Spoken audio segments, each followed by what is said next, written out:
શું નામ તમારું? મારું નામ પરબતભાઈ ભવનભાઈ આહિર.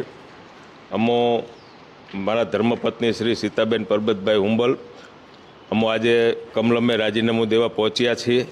અને રાજીનામું દેવાનું કારણ એક જ છે કે મોરબી મહાપાલિકાની અંદર અમે વોર્ડ નંબર 2માં તાજા ચૂંટાયેલા છીએ, સદસ્ય છીએ. પરંતુ મોરબીની અંદર કોઈ પણને ફોન કરીએ, પદાધિકારીને કરીએ તો ભલે ને અધિકારીને કરીએ તો ભલે, કોઈ ફોન ઉપાડતું નથી. અમારો આખો વિસ્તાર એકદમ પછાત છે. ત્યાં એસટી, એસસી અને ઓબીસી જ રહીએ છે. એટલે તે વિસ્તારનું કોઈ પણ પ્રકારનું આજે પણ 150 રોડમાંથી એક પણ રોડ બન્યો નથી.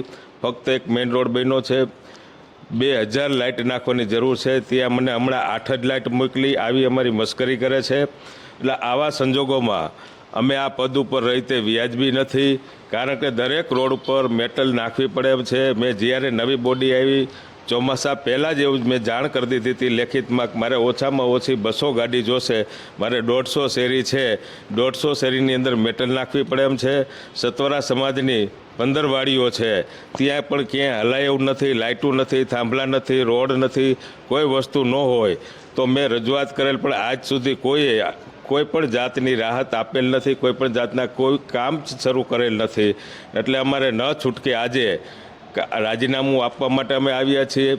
જે રોડ ખાતું સંભાળે છે નીરવભાઈ કરીને કોક છે નગરપાલિકામાં, એ પણ ફોન ઉપાડતા નથી. અને કોઈ પણ ગમે તેને ફોન કરીએ તો કોઈ ફોન ન ઉપાડે, કોઈ કામ ન કરે. એટલે અમે કંટાળી અને આજે ભાજપના સભ્યો હોવા છતાં અમે રાજીનામું આપીએ છીએ. અને આ રાજીનામું તમે જોઈ શકો છો. અમે આ રાજીનામું અત્યારે લખીને આવ્યા છીએ અને અત્યારે ઉપર અમે જિલ્લા ભાજપ પ્રમુખશ્રીને આ રાજીનામું સોંપવા જઈ રહ્યા છીએ. જય હિન્દ, જય ભારત, વંદે માતરમ. સીતાબેન પરબતભાઈ 2 નંબરમાં રણછોડમાં કાંઈ કરતાં કાંઈ કામ થતા નથી. અને પાણી ભરાય છે, અટાણે ફોન કોઈ ઉપાડતું નથી, ખાટલા ઉપર બેઠા બેઠા ખાય છે. અને અમે દરેક મિટિંગમાં બધાને લખીને દીધું છે. એમ નહીં કે આ મિટિંગમાં જાણ નથી કરી, જાણ કરી છતાંય અટાણે હજી કોઈ જવાબ નથી દેતા. એટલે અમે રાજીનામું દઈશું.